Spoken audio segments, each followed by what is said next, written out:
السلام علیکم ورحمۃ اللہ وبرکاتہ۔ رب اشرح لی صدری ویسر لی امری واحلل عقدۃ من لسانی یفقہوا قولی وما من دابۃ فی الارض الا علی اللہ رزقها ویعلم مستقرها ومستودعها کل فی کتاب مبین۔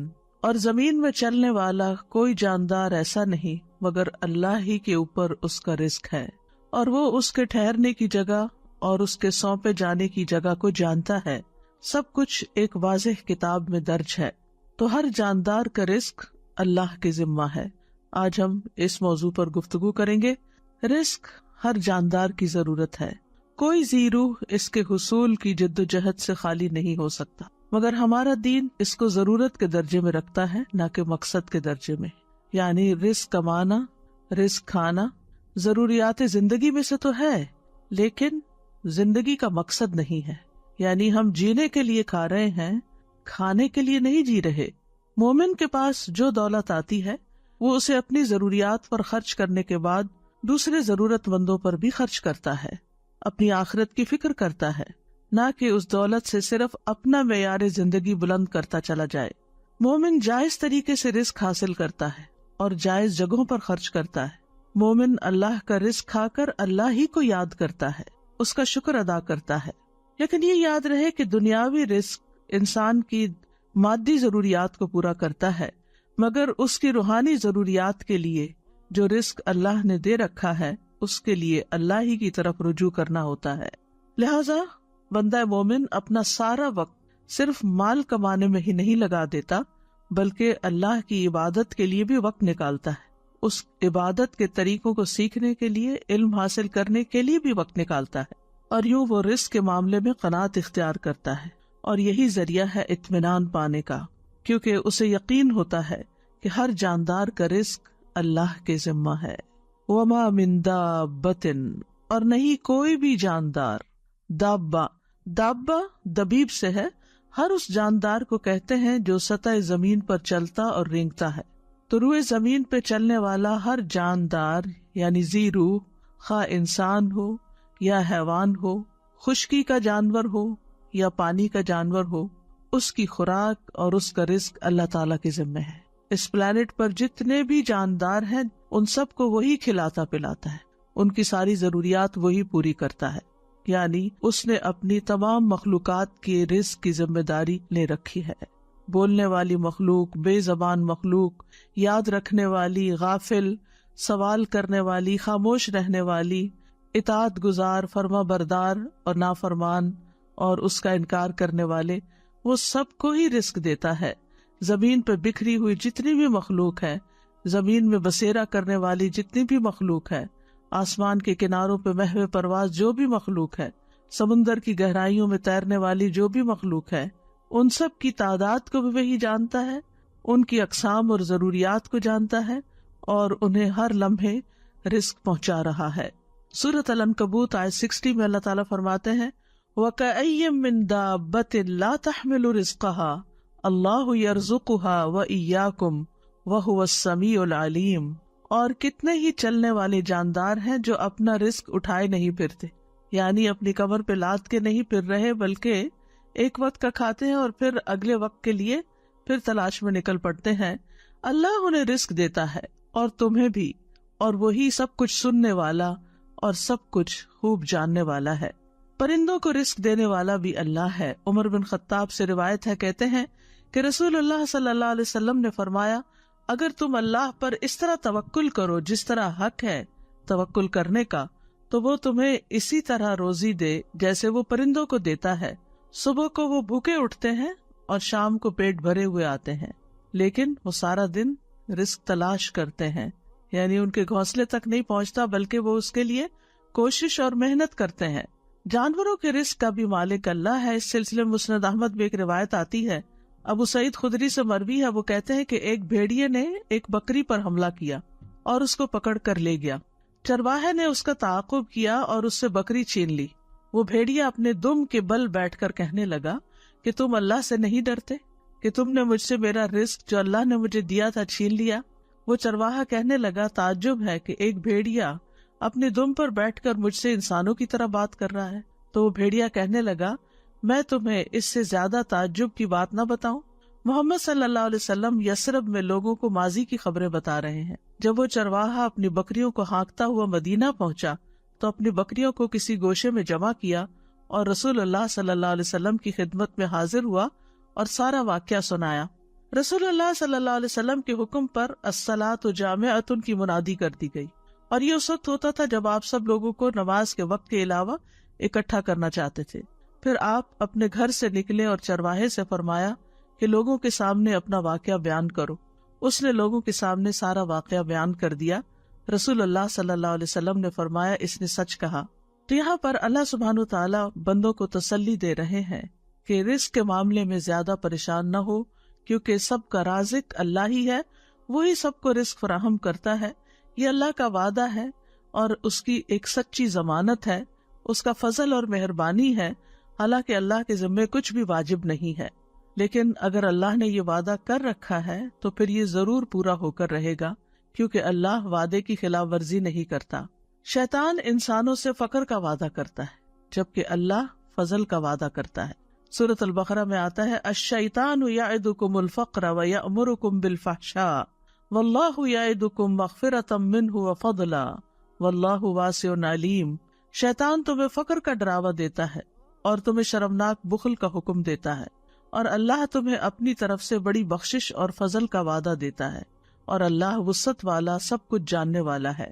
ابن عباس کہتے ہیں کہ دو چیزیں اللہ کی طرف سے ہیں، دو شیطان کی طرف سے ہیں۔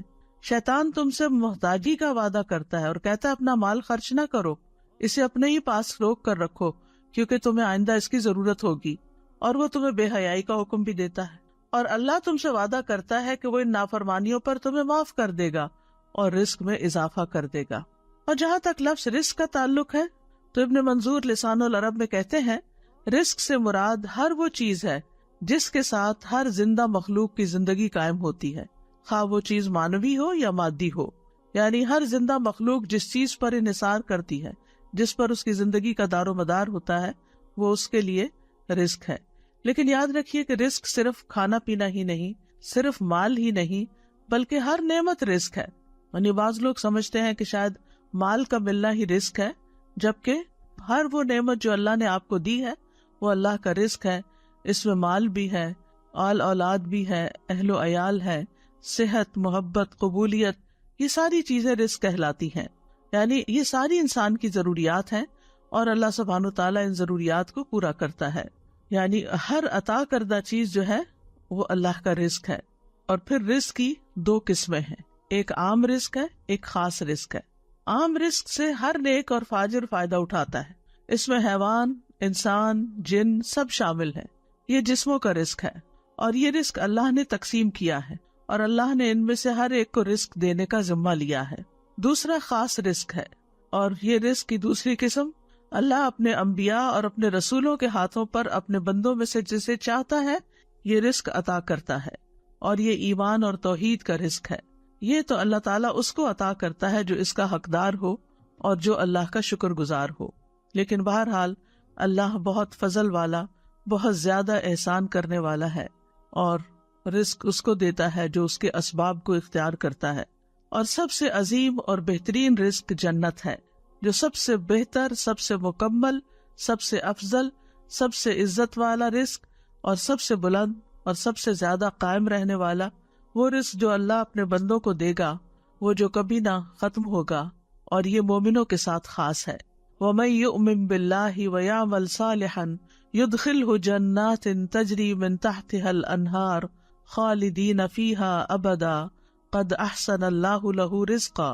اور جو اللہ پر ایمان لائے اور نیک عمل کرے، وہ اسے ایسے باغوں میں داخل کرے گا جن کے نیچے سے نہریں بہتی ہیں، ان میں ہمیشہ رہنے والے ہیں، ہمیشہ ہمیشہ۔ بلا شبہ اللہ نے اس کے لیے اچھا رزق بنایا ہے۔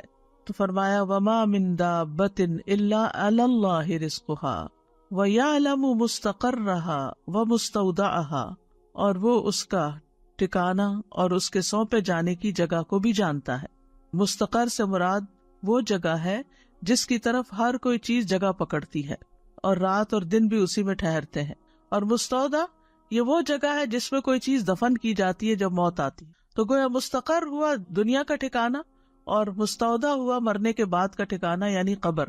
اور لیکن ابن عباس کہتے ہیں کہ مستقر سے مراد یا تو جنت ہے یا جہنم، یعنی اللہ سبحانہ وتعالیٰ کو پہلے سے ہی پتا ہے کہ کون لوگ جنت میں جائیں گے اور کون کون جہنم میں جائیں گے، کیونکہ قرآن مجید میں آتا ہے جنت کے بارے میں حسنت مستقرم و مقامہ، کہ کتنی اچھی ٹھہرنے کی جگہ ہے. تو گویا اس طرح پھر اللہ تعالیٰ ہر جاندار کی موجودہ زندگی کے حالات بھی جانتا ہے اور موت کے بعد کے بھی حالات جانتا ہے. اللہ تعالیٰ وہ تمام جگہ جانتا ہے جہاں انسان نے کچھ مدت کے لیے ٹھہرنا ہے، خواہ وہ باپ کی پشت ہو یا ماں کا رحم ہو یا زمین کا کوئی حصہ ہو جہاں اس نے زندگی گزارنی ہے. اور اللہ تعالیٰ وہ جگہ بھی جانتا ہے جن کے سپرد انسان مرنے کے بعد ہوتا ہے، خواہ وہ زمین میں کھودی ہوئی جگہ ہو یا کسی جانور کا پیٹ ہو یا جو بھی جگہ اللہ نے قیامت تک اس کے سپرد ہونے کے لیے لکھی ہے، وہ سب کچھ اس کے لیے قبر ہی ہے. تو خلاصہ یہی ہے کہ اللہ تعالیٰ ہمارے دنیا کے حالات کو بھی جانتا ہے اور موت کے بعد کے حالات کو بھی. اللہ کا علم کامل ہے، وہ بحر و بر کی ایک ایک چیز کا علم رکھنے والا ہے. سورۃ الانعام میں فرمایا وَعِندَهُ مَفَاتِحُ الْغَيْبِ لَا يَعْلَمُهَا إِلَّا هُوَ وَيَعْلَمُ مَا فِي الْبَرِّ وَالْبَحْرِ وَمَا تَسْقُطُ مِنْ وَرَقَةٍ إِلَّا يَعْلَمُهَا وَلَا حَبَّةٍ فِي ظُلُمَاتِ الْأَرْضِ وَلَا رَطْبٍ وَلَا يَابِسٍ إِلَّا فِي كِتَابٍ مُبِينٍ. اور اسی کے پاس غیب کی چابیاں ہیں، انہیں اس کے سوا کوئی نہیں جانتا، اور وہ جانتا ہے جو کچھ خشکی اور سمندر میں ہے، اور کوئی پتا نہیں گرتا مگر وہ اسے جانتا ہے، اور زمین کے اندھیروں میں کوئی دانہ نہیں اور نہ کوئی تر چیز ہے نہ خشک مگر وہ ایک واضح کتاب میں ہے.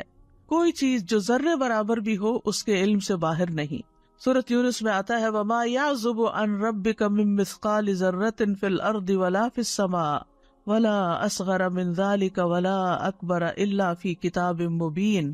اور تیرے رب سے کوئی ذرہ برابر چیز بھی نہ زمین میں غائب ہو سکتی ہے اور نہ آسمان میں، اور نہ اس سے کوئی چھوٹی چیز یعنی ذرے سے چھوٹی چیز اور نہ کوئی بڑی چیز مگر ایک واضح کتاب میں موجود ہے. کل فی کتاب مبین، ہر چیز لوح محفوظ میں لکھی ہوئی ہے، واضح کتاب میں لکھی ہوئی ہے. اور جو کچھ بھی ہوتا ہے، جو بھی حادثے زمین یا آسمان میں ہوتے ہیں، ان سب کا علم اللہ کے پاس ہے، اور وہ علم لکھا ہوا بھی ہے، یعنی اس نے ہر چیز کی تقدیر لکھ دی ہے، ہر چیز پر اس کی مشیت نافذ ہے، اور ہر ایک کے لیے اس کا رزق وسیع ہے.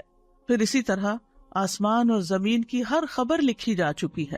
الم تعلم ان اللہ یعلم ما فی السماء والارض ان ذلک فی کتاب ان ذلک علی اللہ یسیر. کیا تم نہیں جانتے کہ اللہ وہ سب کچھ جانتا ہے جو آسمان اور زمین میں ہے، بلا شبہ یہ سب کچھ ایک کتاب یعنی لوح محفوظ میں درج ہے، اور اللہ کے لیے یہ بات بالکل آسان ہے. آسمان و زمین کی تخلیق سے 50,000 سال پہلے اللہ نے ایک کتاب میں سب کچھ لکھ دیا. تو اس آیت سے یہ پتہ چلتا ہے کہ اللہ ہی دراصل رازق ہے، رزق کا مکمل اختیار اللہ کے پاس ہے.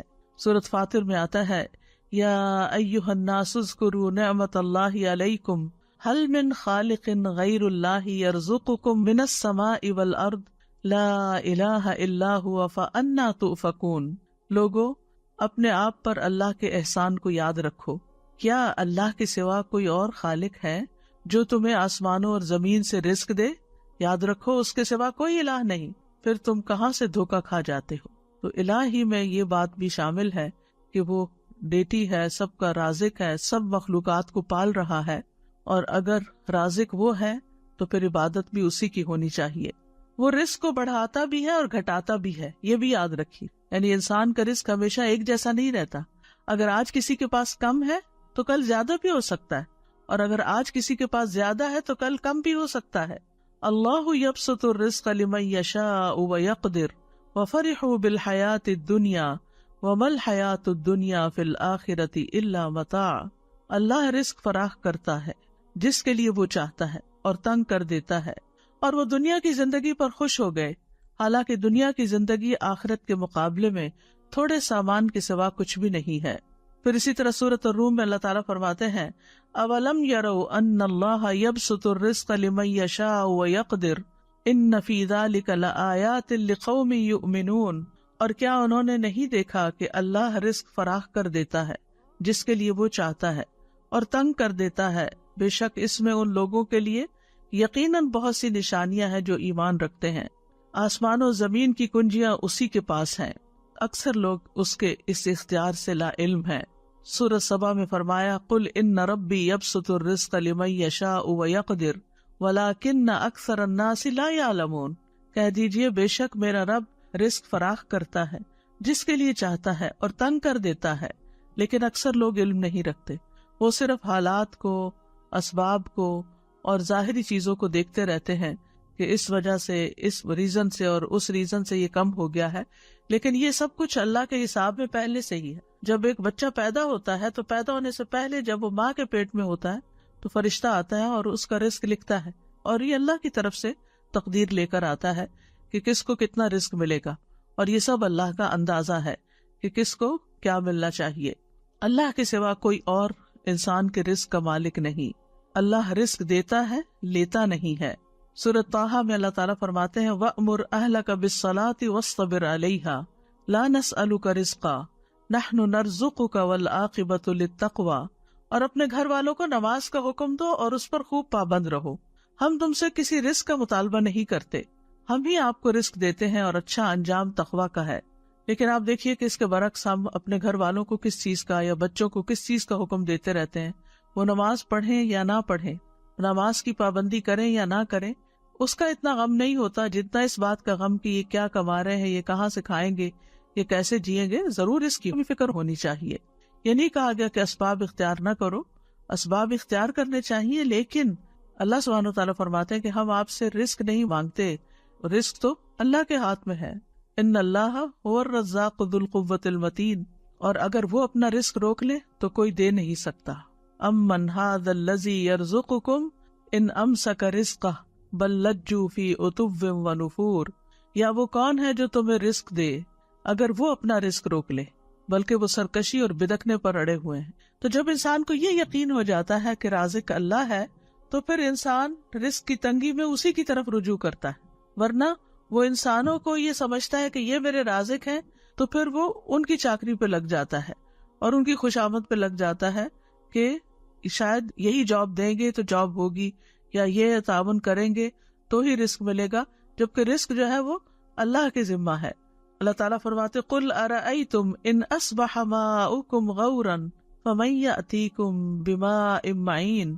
کہہ دو کیا تم نے دیکھا اگر تمہارا پانی گہرا چلا جائے تو کون ہے جو تمہیں بہتا ہوا پانی لا کر دے.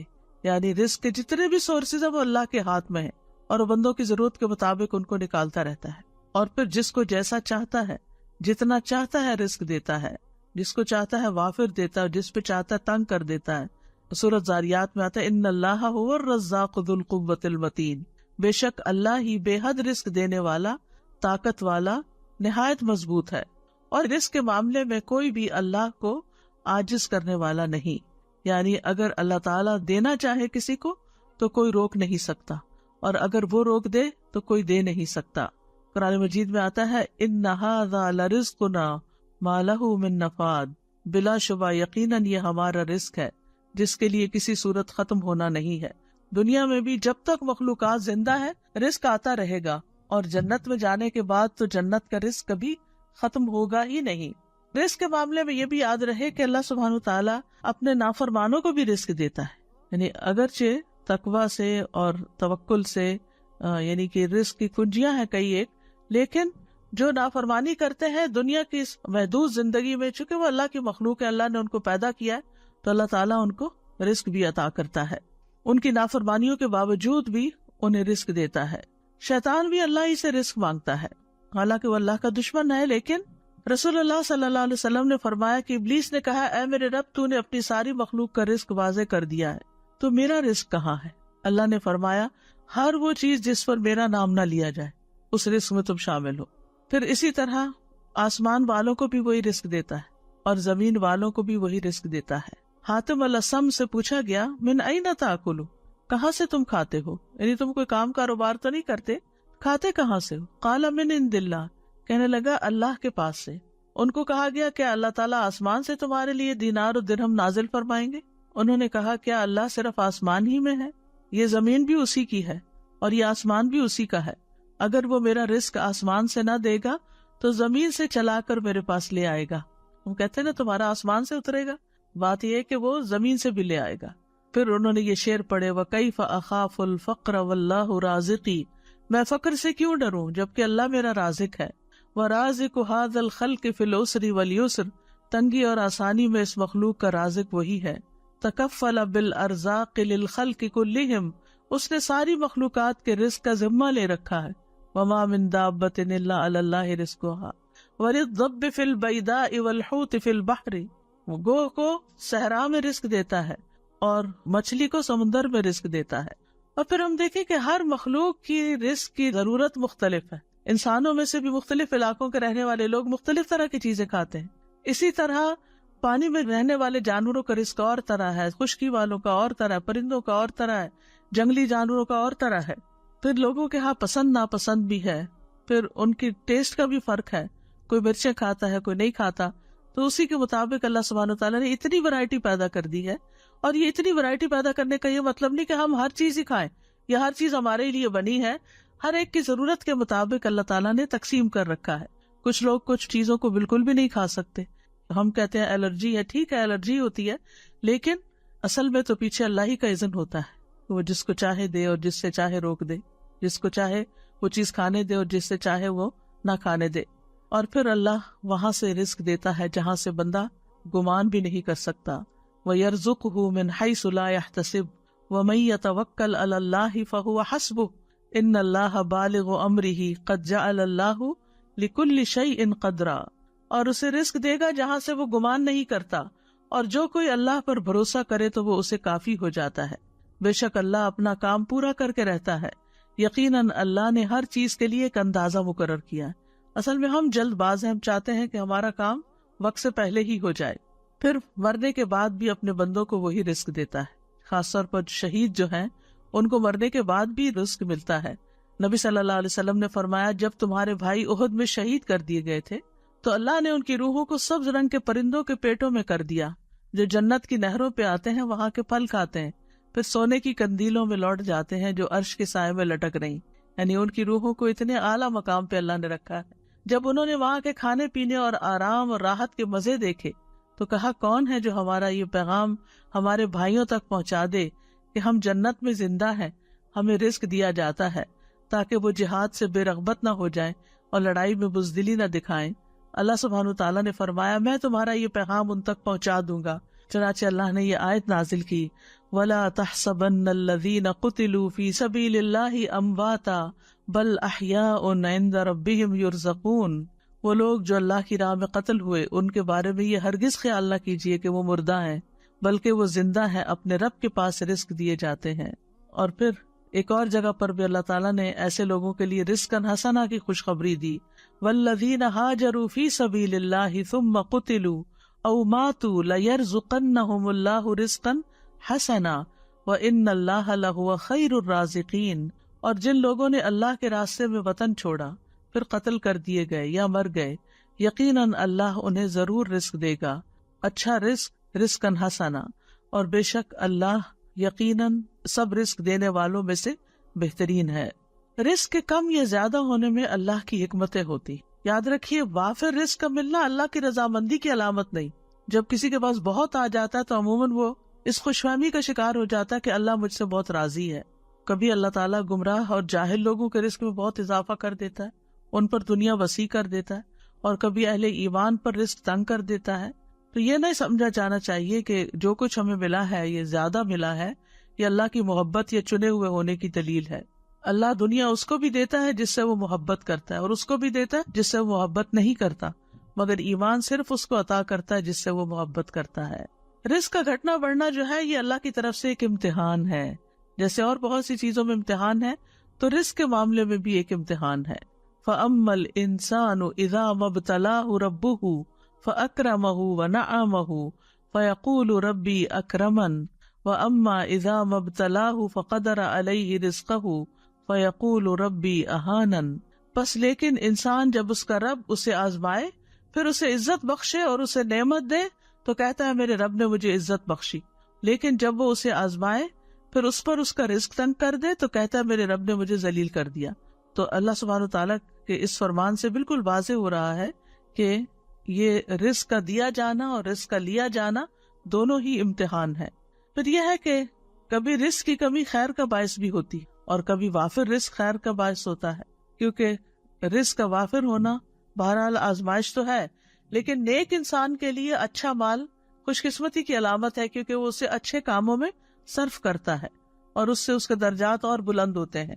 مومن ایسا نہیں ہوتا کہ جب اس کو زیادہ مال ملے تو وہ صرف اپنا معیار زندگی بڑھانے کی فکر کرے، بلکہ وہ ضرورت کے بعد دوسروں کا خیال رکھتا ہے۔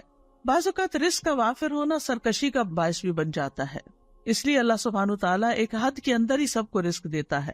وَلَوْ بَسَطَ اللَّهُ الرِّزْقَ لِعِبَادِهِ لَبَغَوْا فِي الْأَرْضِ وَلَكِنْ يُنَزِّلُ بِقَدَرٍ مَا يَشَاءُ إِنَّهُ بِعِبَادِهِ خَبِيرٌ بَصِيرٌ۔ اور اگر اللہ اپنے بندوں کے لیے رزق فراخ کر دیتا تو یقیناً وہ زمین میں سرکش ہو جاتے، لیکن وہ ایک اندازے کے ساتھ اتارتا ہے جتنا وہ چاہتا ہے، یقیناً وہ اپنے بندوں سے خوب باخبر، خوب دیکھنے والا ہے۔ تو فرما برداروں کے لیے وافر رزق جو ہے وہ بہترین چیز ہے۔ سلیمان علیہ السلام کو اللہ سبحانہ تعالیٰ نے ایسی حکومت عطا کی تھی کہ جو کسی کو عطا نہیں ہوئی۔ اللہ نے ان کے لیے ہواؤں کو تابع کر دیا، جہاں ان کو جانا ہوتا وہ ان کے حکم پر نرمی کے ساتھ چلتی۔ شیاطین ان کے لیے مسخر کر دیے جو سب معمار اور غوطہ زن تھے، اور کچھ دوسرے زنجیروں میں جکڑے ہوئے تھے۔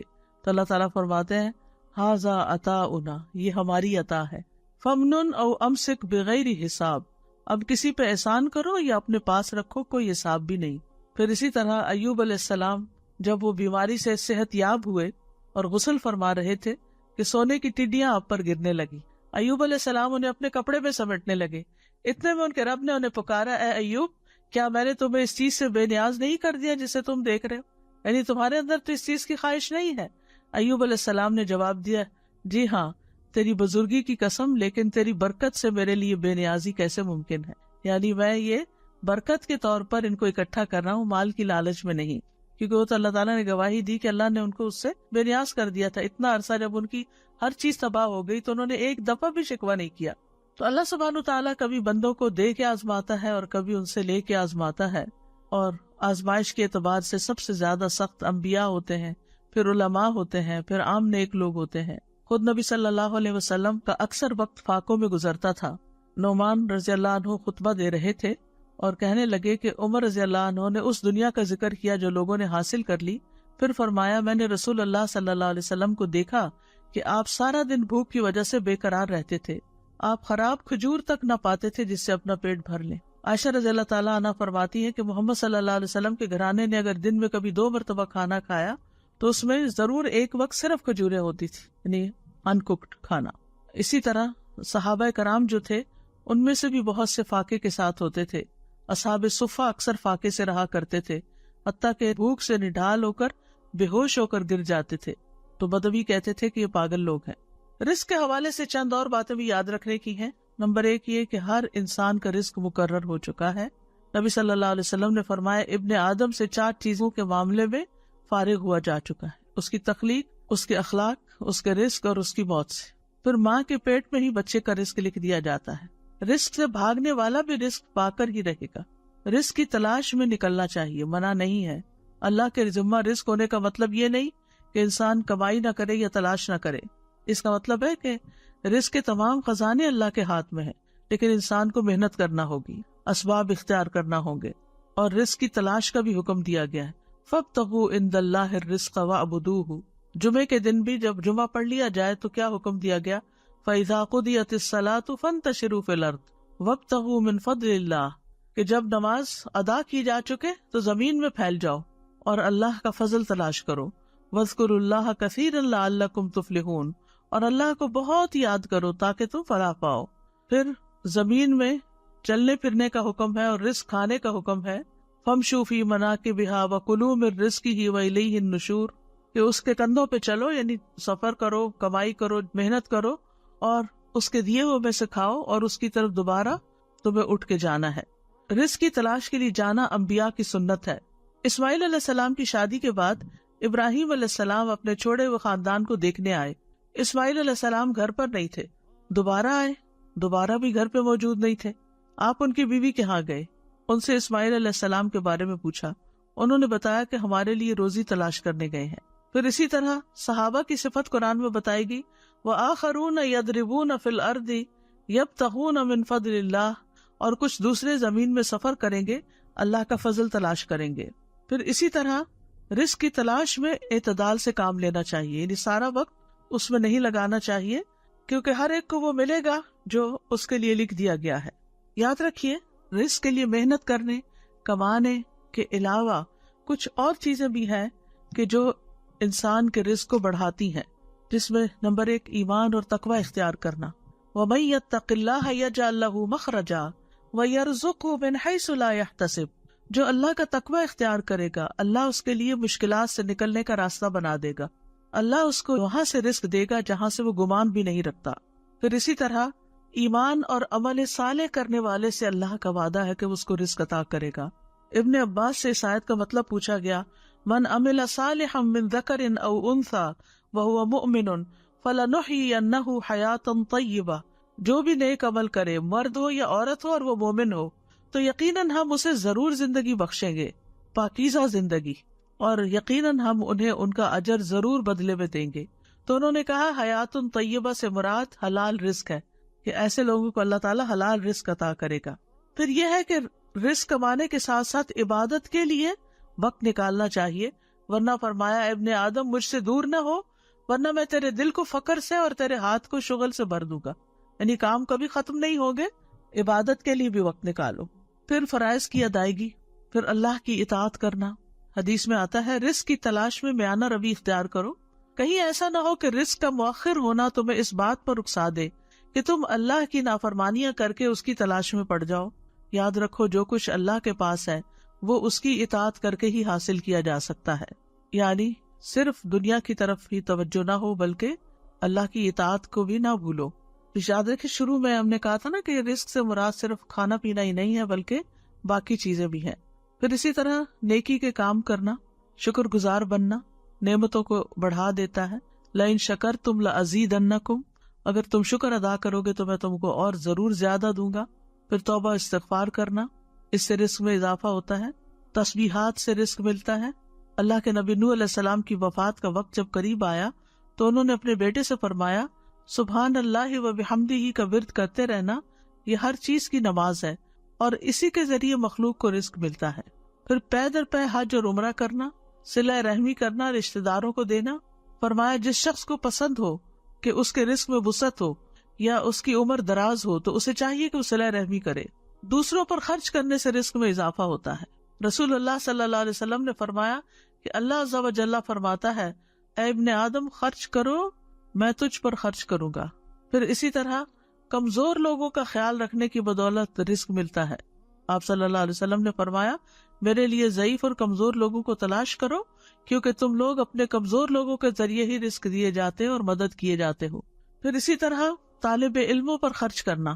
انس بن مالک کہتے ہیں کہ نبی صلی اللہ علیہ وسلم کے زمانے میں 2 بھائی تھے جن میں سے ایک تو نبی صلی اللہ علیہ وسلم کی خدمت میں آیا کرتا تھا اور دوسرا بھائی کمائی کرنے جاتا. چنانچہ کمانے والے نے دوسرے بھائی کے بارے میں آپ صلی اللہ علیہ وسلم سے شکایت کی. آپ نے فرمایا کہ شاید تم اسی کی وجہ سے رزق دیے جاتے ہو، یعنی تمہیں جو مل رہا ہے اس لیے مل رہا ہے کہ تم آگے اور اس پر اپنے بھائی پر خرچ کرتے ہو. اسی طرح رزق بڑھانے کے اسباب میں سے صبح کام کرنا، پھر خرید و فروخت میں سچ بولنا. 3 لوگوں کا رزق اللہ کے ذمہ ہے، یعنی کہ اللہ تعالیٰ ضامن ہے، اگر وہ زندہ ہے تو ان کو رزق دے اور ان کو کافی دے دے، اور مر جائے تو جنت میں داخل کرے. وہ کون لوگ ہیں؟ وہ شخص جس نے اپنے گھر میں داخل ہو کر سلام کیا، جس نے اپنے گھر داخل ہو کر سلام کیا تو اللہ اس کا ضامن ہے. اور وہ شخص جو مسجد کی طرف نکلا اللہ اس کا بھی ضامن ہے. اور وہ شخص جو جہاد میں گیا اللہ اس کا بھی ضامن ہے. اسی طرح 4 چیزیں رزق لاتی ہیں: رات کا قیام، سحری کے وقت کثرت سے استغفار کرنا، صدقہ کرتے رہنا، دن کے پہلے اور آخری حصے میں اللہ کا ذکر کرنا. پھر اسی طرح کچھ چیزیں رزق سے محروم بھی کر دیتی ہیں: تقوی چھوڑ دینا، نافرمانیاں کرنا. حسن بصری کہتے ہیں اللہ کی قسم باطل میں تمہارے لیے رزق ہے لیکن تم اپنی غلطیوں اور اعمال کی وجہ سے اس سے محروم کر دیے جاتے ہو. پھر یہ کہ ناشکری رزق کی بربادی کا سبب بنتی ہے. مثلاً ناشکری کیا ہے؟ آپ کھانا دیکھیں کیا پکا ہوا ہے، جیسے عام طور پر بچے کرتے ہیں، تو یہ ناشکری ہے. ان کو بھی سمجھانا چاہیے کہ یہ شکر گزاری کے خلاف ہے. پھر اسی طرح گن گن کے نہ رکھا جائے. حضرت اسماء بنت ابی بکر کہتی ہیں کہ رسول اللہ صلی اللہ علیہ وسلم ایک مرتبہ میرے پاس سے گزرے. اس وقت میں کچھ گن رہی تھی اور اسے ناپ رہی تھی. فرمایا اے اسماء گن گن کے نہ رکھو ورنہ اللہ بھی تمہیں گن گن کر دے گا. کہتی ہے کہ رسول اللہ صلی اللہ علیہ وسلم کے اس ارشاد کے بعد میں نے اپنے پاس سے کچھ جانے والے یا آنے والے کو شمار نہیں کیا. نہیں کچھ میرے پاس آیا، کتنا مال آیا کتنا گیا اس کو میں نے کبھی گنا نہیں. آنے والے روپے پیسے کو مراد ہے. اور جب بھی میرے پاس اللہ کا کوئی رزق ختم ہوا اللہ عز و جل نے مجھے اس کا بہتر بدل عطا کر دیا. جو خرچ نہ کرے اس کا مال تلف ہوتا ہے. 2 فرشتے صبح صبح دعا کرتے ہیں کہ اللہ خرچ کرنے والے کو اس کا بدلہ عطا کر اور روک رکھنے والے کا مال تلف کر دے. پھر اسی طرح قطع رحمی کرنا یعنی رشتہ داروں سے میل جول نہ رکھنا، صرف دنیا کا ہم و غم لگانا. جو اپنی فکر آخرت کو بنا لیتا ہے اللہ تعالیٰ اس کے تمام امور جمع کر دیتا ہے اور اس کے دل کو بے نیاز کر دیتا ہے. لوگوں سے مانگنا. عبد الرحمن بن عوف کہتے ہیں رسول اللہ صلی اللہ علیہ وسلم نے فرمایا جو شخص ایک مرتبہ مانگے گا اور مانگنے کا دروازہ کھول لے گا تو اللہ تعالیٰ اس پر تنگ دستی کا دروازہ کھول دیں گے. جو ایک مرتبہ مانگنے کا دروازہ کھول لیتا ہے اللہ اس پر تنگ دستی کا دروازہ کھول دیتے ہیں. اسی طرح جسے شدید ضرورت پڑ گئی اور اس نے لوگوں پہ پیش کر دیا تو اس کی وہ حاجت دور نہ ہوگی، اور جس نے اللہ پہ پیش کیا اللہ تعالیٰ عنقریب اس کو بے پرواہ کر دے گا. اس لیے ہر رزق کی تنگی میں اللہ ہی کی طرف رجوع کرنا چاہیے اور دعائیں بھی اس سے مانگنی چاہیے کہ اللہ ہمیں رزق دے اور تو ہی بہترین رزق دینے والا ہے. وَارْزُقْنَا وَأَنْتَ خَيْرُ الرَّازِقِينَ. اسی طرح جب اللہ سے بندہ رزق مانگتا ہے تو اللہ ضرور عطا کرتا ہے. اذا قلت اللہم ارزقنی، جب تم کہتے ہو اللہ مجھے رزق دے، قال اللہ قد فعلت، تو اللہ تعالیٰ کہتے ہیں میں نے دے دیا، میں نے فیصلہ کر لیا. پھر ہمیں طیب رزق کی دعا کرنی چاہیے. اللہم انی اسألک علما نافعا ورزقا طیبا وعملا متقبلا. حلال رزق کی دعا کرنی چاہیے. اللہم اکفنی بحلالک عن حرامک واغننی بفضلک عمن سواک. فقر سے پناہ مانگنی چاہیے. اللہم انی اعوذ بک من الفقر والقلۃ والذلۃ واعوذ بک من ان اظلم او اظلم. پھر اسی طرح اولاد کے لیے بھی رزق کی دعا کرنی چاہیے جیسے ابراہیم علیہ السلام اور اسماعیل علیہ السلام نے کی تھی دعائیں. بچوں کو رزق کی دعا بھی دینی چاہیے. عمر بن حریث کہتے ہیں کہ میری والدہ مجھے لے کر نبی صلی اللہ علیہ وسلم کی خدمت میں حاضر ہوئی تو آپ نے میرے سر پر ہاتھ پھیرا اور میرے لیے رزق کی دعا کی. خادموں کے رزق میں برکت کی دعا دینی چاہیے. بڑھاپے میں وسیع رزق کی دعا کرنی چاہیے. رزق کی وجہ سے دنیا کی اصلاح کی دعا کرنی چاہیے. وَأَصْلِحْ لِي دُنْيَايَ الَّتِي فِيهَا مَعَاشِي. اللہ دنیا کے حالات اچھے رکھنا کیونکہ میری معاش اسی میں ہے. برکت کے لیے دعا کرنی چاہیے. اللہم بارک لنا فی ورزقنا خیرا منہ. یعنی جب بھی اللہ تعالیٰ کھانا کھلائیں تو اس کے بعد یہ دعا کر لینی چاہیے. اور جو دودھ پینے کے بعد کی دعا ہے وہ آخر میں وزدنا منہ. تو دونوں طرح کی بھلائیاں حاصل کر لی، برکت بھی ہو گئی اور مزید بھی ملا. پھر پھلوں میں برکت کی دعا پڑھنی چاہیے. مد اور صاحب میں برکت کی دعا کرنی چاہیے. ایک کتاب ہے لدھا نے جو چھاپی ہے کھانے پینے کے آداب، اس میں یہ دعائیں، یہ آداب اور بہت ساری چیزیں آپ کو مل جائیں گی جو آج میں نے یہاں پر کوٹ کی ہے. یہ کتاب ہر گھر کی ضرورت ہے. اور اسی طرح اگر کوئی کھانا کھلائے تو اس کو بھی برکت کی دعا دینی چاہیے. نئے مسلمان بننے والے کو اللہ سے رزق مانگنا سکھانا چاہیے کیونکہ فقر جو ہے وہ کفر تک پہنچا دیتا ہے انسان کو. اللہم اغفر لی ورحمنی واہدنی ورزقنی، یہ والی دعا سکھانی چاہیے. اور کرنے کے کام یہ ہے، نمبر 1 کہ اللہ پہ بھروسہ کرنا ہے، اللہ پہ توکل کرنا ہے اور یہ یقین رکھنا ہے کہ اللہ تعالیٰ کا مقرر کردہ رزق مجھے ضرور مل کر رہے گا کیونکہ اس کے بغیر ہم دنیا سے نہیں جا سکتے. اور پورے یقین سے اللہ سے مانگنا چاہیے اگر حالات تنگ ہوں. اور رزق کی تلاش میں میانہ روی اور حلال کو ملحوظ رکھنا چاہیے. رزق کے بارے میں جو سوال پوچھے جائیں گے ان کی بھی تیاری کرنی چاہیے. وَعَنْ مَالِهِ مِنْ أَيْنَ اكْتَسَبَهُ وَفِيمَا أَنْفَقَهُ. قیامت کے دن انسان کے قدم ہل نہیں سکیں گے جب تک 5 سوال نہ. ان میں سے ایک یہ ہے کہ مال کہاں سے کمایا اور کہاں خرچ کیا. پھر حلال ذرائع اختیار کرنے، حرام سے بچنا ہے اور جو اللہ دے اس پر راضی ہونا ہے، اللہ کی تقسیم پر راضی رہنا ہے. بندے سے اللہ بھی راضی ہو جاتا ہے. یعنی اگر ہم اللہ سے راضی ہوں گے رضی اللہ عنہ ورضوا عنہ. پھر اللہ کے رزق پر قناعت کرنی چاہیے. رزق پا کر اسراف سے بچنا چاہیے. کلوا واشربوا ولا تسرفوا انہ لا يحب المسرفین. اور جتنا زیادہ رزق ملے اتنا ہی اللہ کے راستے میں زیادہ خرچ کر کے اپنی آخرت بنانی چاہیے کیونکہ دنیا میں جو کچھ کمایا وہ تو پیچھے رہ جائے گا. اللہ سبحانہ وتعالی ہم سب کو رزق حلال عطا فرمائے اور کبھی کسی کا محتاج نہ کرے. وآخر دعوانا ان الحمد للہ رب العالمین.